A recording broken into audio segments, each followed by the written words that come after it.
ब्रह्म पुराण महर्षि वेदव्यास द्वारा रचित 18 पुराणों में से एक हमें धर्म, अध्यात्म और तीर्थों का गहन महात्म्य बताता है। आज हम सुनेंगे एक विशेष अध्याय शुद्धा तीर्थ और अहल्या संगम तीर्थ का महात्म्य, जहां भूख रूपी देवी और पवित्र गंगा की कृपा से उत्पन्न हुआ एक दिव्य तीर्थ और साथ ही गौतम ऋषि, अहल्या और इंद्र की कथा से जुड़ा पावन संगम। ऋषियों की तपोभूमि भारतवर्ष में प्रत्येक नदी, प्रत्येक संगम और प्रत्येक तीर्थ केवल जल नहीं, बल्कि आस्था, शांति और मोक्ष का मार्ग है। इस कथा में हमें मिलेगा ऋषि कण्व की भक्ति, देवी गंगा और क्षुधा का वरदान और महर्षि गौतम एवं अहल्या से जुड़ा वह संगम जिसने तीनों लोकों को पवित्र कर दिया। आइए आरंभ करते हैं इस पावन कथा को, जहां भूख की पीड़ा से व्याकुल महर्षि कण्व गंगा और क्षुधा की स्तुति करते हैं और वहीं से जन्म लेता है क्षुधा तीर्थ। इसके बाद कथा हमें ले जाएगी उस संगम तक जहां अहल्या का उद्धार हुआ और इंद्र बने सहस्राक्ष। यह है क्षुधा तीर्थ और अहल्या संगम तीर्थ का महात्म्य। ब्रह्मा जी कहते हैं, नारद, अब क्षुधा तीर्थ का वर्णन करता हूँ, एकाग्रचित्त होकर सुनो। वह परम पुण्यमय तीर्थ मनुष्यों की समस्त कामनाओं को पूर्ण करने वाला है। पूर्व काल में कण्व नाम से प्रसिद्ध एक ऋषि थे। वे वेदवेत्ताओं में श्रेष्ठ और तपस्वी थे। महर्षि कण्व भूख से पीड़ित होकर अनेक आश्रमों पर घूमा करते थे। एक दिन वे गौतम के पवित्र आश्रम पर आए। वह आश्रम अन्न और जल से संपन्न था। अपने को क्षुधा से पीड़ित और गौतम को वैभवशाली देख कण्व का मन विरक्ति से भर गया। वे सोचने लगे, गौतम भी एक श्रेष्ठ ब्राह्मण हैं और मैं भी उन्हीं की भांति तपोनिष्ठ हूँ। बराबर वाले के पास याचना करना कदापि उचित नहीं है। यद्यपि मैं भूख से व्याकुल हूँ और मेरे शरीर में पीड़ा भी हो रही है, तथापि गौतम के घर में भोजन नहीं करूँगा। इस समय गौतमी गंगा के तट पर चलूं और उन्हीं से संपत्ति मांगूं, ऐसा निश्चय करके महर्षि कण्व परम पावन गंगा जी के तट पर गए और स्नान करके पवित्र एवं संयतचित्त हो कुशासन पर बैठकर गौतमी गंगा तथा क्षुधा देवी की स्तुति करने लगे। कण्व बोले, भारी पीड़ाओं को हरने वाली भगवती गंगा, तुम्हें नमस्कार है, तथा सब लोगों को पीड़ा देने वाली क्षुधा देवी, तुमको भी नमस्कार है। महादेव जी की जटा से प्रकट हुई कल्याणमयी गौतमी, तुम्हें नमस्कार है, तथा महामृत्यु के मुख से निकली हुई क्षुधा देवी, तुम्हें भी नमस्कार है। देवी, तुम ही पुण्यात्माओं के लिए शांति रूपा और दुरात्माओं के लिए क्रोधस्वरूपा हो। नदी के रूप से सबके पाप ताप हर लेती हो और क्षुधा रूप में आकर सबको पाप ताप देती रहती हो। कल्याणकारिणी देवी, तुम्हें नमस्कार है। पापों का दमन करने वाली गंगा, तुम्हें प्रणाम है। भगवती शांतिकरी, तुम्हें नमस्कार है। दरिद्रता का विनाश करने वाली देवी, तुम्हें प्रणाम है। कण्व के इस प्रकार स्तुति करने पर उनके सामने दो रूप प्रकट हुए, एक तो गंगा का मनोहर स्वरूप और दूसरी क्षुधा की भयानक मूर्ति। द्विजश्रेष्ठ कण्व ने पुनः हाथ जोड़कर नमस्कार करते हुए कहा, देवी गोदावरी, तुम संपूर्ण मंगलों के लिए भी मंगलमयी हो।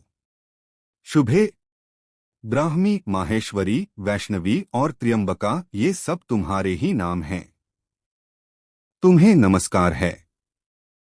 भगवान त्र्यंबकी जटा से प्रकट होकर महर्षि गौतम का पाप नष्ट करने वाली गोदावरी, तुम 7 धाराओं में विभक्त होकर समुद्र में मिलती हो।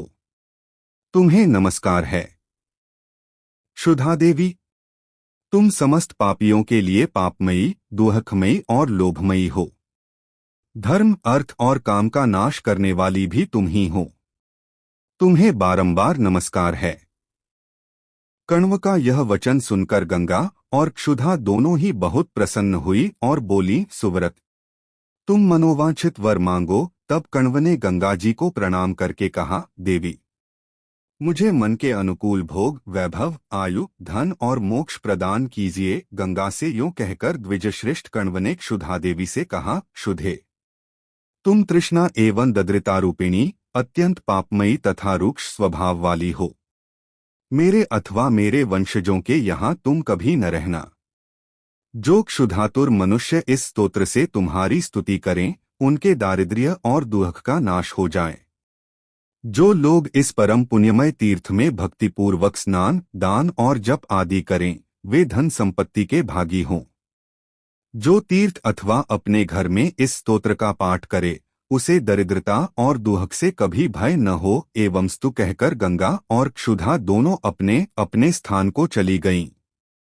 तब से उस तीर्थ के 3 नाम हो गए, कान्वतीर्थ, गांगतीर्थ और क्षुधातीर्थ।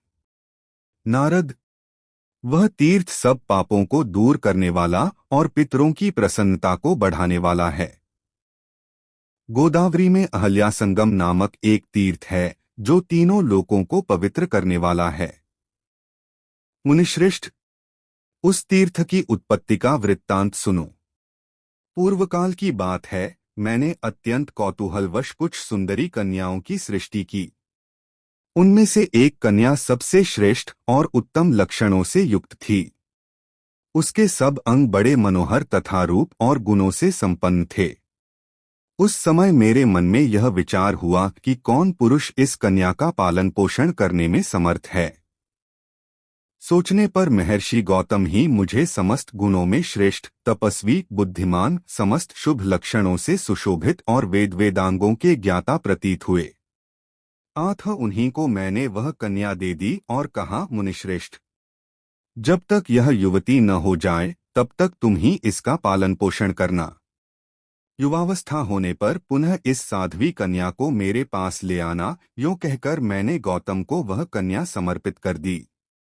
गौतम अपने तपोबल से निष्पाप हो चुके थे। उन्होंने विधिपूर्वक उस कन्या का पालन पोषण किया और युवती होने पर उसे वस्त्राभूषणों से सुसज्जित करके मेरे पास ले आए। उस समय उनके मन में कोई विकार नहीं था। अहल्या को देखकर इंद्र, अनि और वरुण आदि सब देवता बारी बारी से मेरे पास आए और कहने लगे, सुरेश्वर, यह कन्या मुझे दे दीजिए। इंद्र का तो उसके लिए विशेष आग्रह था। महर्षि गौतम की महत्ता, गंभीरता और धीरता का विचार करके मुझे बड़ा विस्मय हुआ।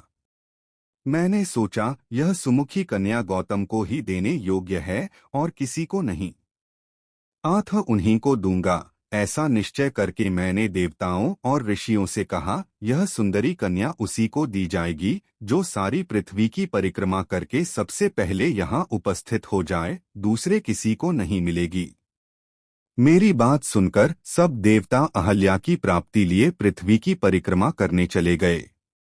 इसी बीच में कामधेनु सुर भी बच्चा देने लगी। अभी बच्चे का आधा शरीर ही बाहर निकला था।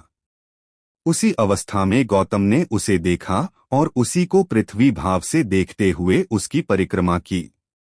साथ ही उन्होंने शिवलिंग की भी प्रदक्षिणा की। इसके बाद सोचा, संपूर्ण देवताओं ने अभी पृथ्वी की एक परिक्रमा भी पूरी नहीं की और मेरे द्वारा 2 परिक्रमाएं पूरी हो गईं।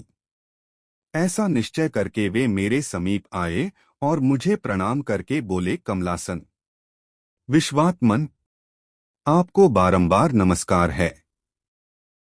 ब्राह्मण, मैंने सारी वसुधा की प्रदक्षिणा कर ली। मैंने ध्यान के द्वारा सब बातें जानकर गौतम से कहा, ब्रह्मर्षि, तुम्हीं को यह सुंदरी कन्या दी जाती है।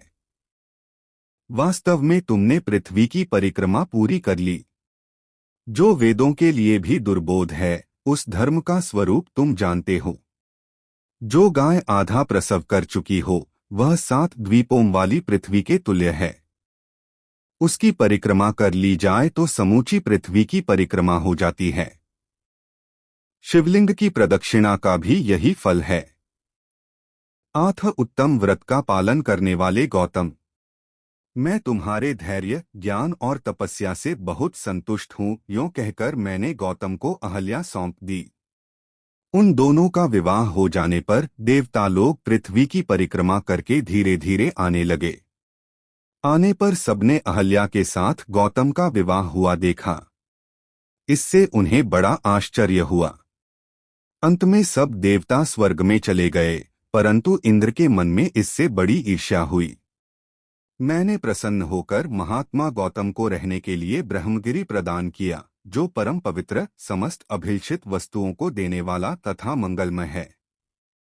मुनिश्रेष्ठ गौतम वहां अहल्या के साथ विहार करने लगे। इंद्र ने स्वर्ग में भी गौतम की पवित्र कथा सुनी। आठ मुनि को, उनके आश्रम को और उनकी सुंदरी पत्नी को देखने के लिए वे ब्राह्मण का वेश धारण करके आए। वहां आने पर उन्होंने मन में पाप की भावना लेकर अहल्या को देखा। उस समय वे अपने आप को भी भूल गए। देश काल की भी सुध न रही और ऋषि के शाप का भय भी उन्होंने भुला दिया। उनका हृदय काम के वशीभूत हो रहा था। एक समय महर्षि गौतम मध्याह्न से पहले की क्रिया समाप्त करके शिष्यों के साथ आश्रम से बाहर गए। उस समय अवसर देखकर इंद्र ने अपने मन के अनुकूल कार्य किया। वे गौतम का रूप धारण करके आश्रम में आए और सर्वांग सुंदरी अहल्या से बोले, प्रिय, मैं तुम्हारे गुणों से आकृष्ट हूँ। तुम्हारे रूप का स्मरण करके मेरा मन विचलित हो गया है। पांव लड़खड़ा रहे हैं। यूं कहकर हंसते हंसते उन्होंने अहल्या का हाथ पकड़ लिया और आश्रम के भीतर चले गए। अहल्या ने उन्हें गौतम ही समझा। यह कोई जार पुरुष है, यह बात उसके ध्यान में नहीं आई। वह इंद्र के साथ सुखपूर्वक रमण करने लगी। इतने में ही महर्षि गौतम पुनः अपने शिष्यों के साथ लौट आए। प्रतिदिन का ऐसा नियम था कि जब वे बाहर से आश्रम पर आते तब प्रियवादिनी अहल्या आगे बढ़कर उनका स्वागत करती, प्रिय लगने वाली बातें कहती और अपने सद्गुणों से उन्हें संतुष्ट करती थी। उस दिन अहल्या को न देखकर परम बुद्धिमान गौतम को ऐसा जान पड़ा मानो कोई बड़ी अद्भुत बात हो गई। मुनिश्रेष्ठ गौतम द्वार पर खड़े हैं और सब लोग उनकी ओर देखते हैं। अग्निहोत्र और शाला के रक्षक तथा घर में कामकाज करने वाले अनुचर उन्हें देखकर बड़े विस्मय में पड़े और भयभीत होकर बोले, भगवन, यह कैसी विचित्र बात है कि आप भीतर और बाहर दोनों जगह देखे जाते हैं। अहो, आपकी तपस्या का ही यह प्रभाव है कि आप अनेक रूप धारण करके विचरते हैं। यह सुनकर गौतम के मन में बड़ा आश्चर्य हुआ। वे सोचने लगे, आश्रम के भीतर कौन गया है। उन्होंने पुकारा, प्रिय अहल्ये, आज तुम मुझसे बोलती क्यों नहीं। महर्षि का वचन सुनकर अहल्या ने उस जार से कहा, अरे, तू कौन है जो मुनि का रूप धारण करके तूने मेरे साथ यह पाप कर्म किया है। यह कहती हुई वह भय के मारे शय्या से सहसा उठकर खड़ी हो गई। पापाचारी इंद्र भी मुनि के भय से बिलाव बन गया। अहल्या थरथर कांप रही थी। उसके वेशभूषा बिगड़ चुके थे। अपनी प्यारी पत्नी को कलंकित हुई देख महर्षि ने क्रोध में आकर कहा, तुमने यह दुस्साहस कैसे किया। उनके इस प्रकार पूछने पर देवी अहल्या ने लज्जावश कोई उत्तर नहीं दिया। तब मुनि उस जार की खोज करने लगे। इतने में उस बिलाव पर उनकी दृष्टि पड़ी। अरे, ठीक ठीक बता, तू कौन है। यदि झूठ बोलेगा तो मैं तुझे अभी भस्म कर दूंगा। इंद्र हाथ जोड़कर खड़ा हो गया और बोला, तपोधन, मैं शची का स्वामी इंद्र हूं, मुझसे ही यह पाप हो गया है। मैंने जो कुछ कहा है वह सत्य है। ब्राह्मण, कामदेव के बाणों से जिनका हृदय विदीर्ण हो चुका है, वे कौन सा दुष्कर्म नहीं करते। आप करुणा के सागर हैं, मुझ महापापी को क्षमा करें। साधु पुरुष अपराधी पर भी कठोरता नहीं दिखाते। गौतम बोले, इंद्र, तूने स्त्री की योनि में आसक्त होकर यह पाप कर्म किया है। आठ तेरे शरीर में योनि के सहस्रों चिन्ह हो जाएंगे। इसके बाद मुनि ने अहल्या से भी कुपित होकर कहा, तू सूखी नदी हो जा। अहल्या बोली, भगवन, जो पापिनी स्त्रियां मन से भी दूसरे पुरुष की कामना करती हैं, वे तथा उनके समस्त पूर्वज भी अक्षय नरकों में पड़ते हैं। आप कृपा करके मेरी बातों पर ध्यान दें। यह इंद्र आपका रूप धारण करके मेरे पास आया था। ये सब लोग इस बात के साक्षी हैं। रक्षकों ने कहा, ऐसी ही बात है। अहल्या ठीक कहती हैं। मुनि ने भी ध्यान के द्वारा सच्ची बात को जान लिया और शांत होकर अपनी पतिव्रता पत्नी से कहा, कल्याणी, नदी होने पर जब तुम सरिताओं में श्रेष्ठ गौतमी गंगा से मिलोगी, उस समय पुनः अपने स्वरूप को प्राप्त कर लोगी। महर्षि का वचन सुनकर पतिव्रता अहल्या ने वैसा ही किया। गौतमी गंगा से मिलने पर पुनः उसका वही स्वरूप हो गया जैसा मैंने बनाया था। तत्पश्चात देवराज इंद्र ने हाथ जोड़कर महर्षि गौतम से कहा, मुनिश्रेष्ठ, अपने घर पर आए हुए मुझ पापिष्ठ की रक्षा कीजिए। यूं कहकर इंद्र उनके चरणों में गिर पड़े। यह देख महर्षि ने कृपापूर्वक कहा, पुरंदर, तुम्हारा कल्याण हो। तुम गोदावरी के तट पर जाओ और उसमें स्नान करो। इससे तुम्हारे सारे पाप क्षण भर में धुल जाएंगे। तुम्हारे शरीर में योनि के जो सहस्रों चिन्ह हैं, वे नेत्रों के रूप में परिणत हो जाएंगे। तुम सहस्राक्ष हो जाओगे। नारद, गौतमी के प्रभाव से ये अहल्या संगम के नाम से विख्यात हुआ। उसे इंद्रतीर्थ भी कहते हैं। वह मनुष्यों की समस्त कामनाओं को पूर्ण करने वाला है।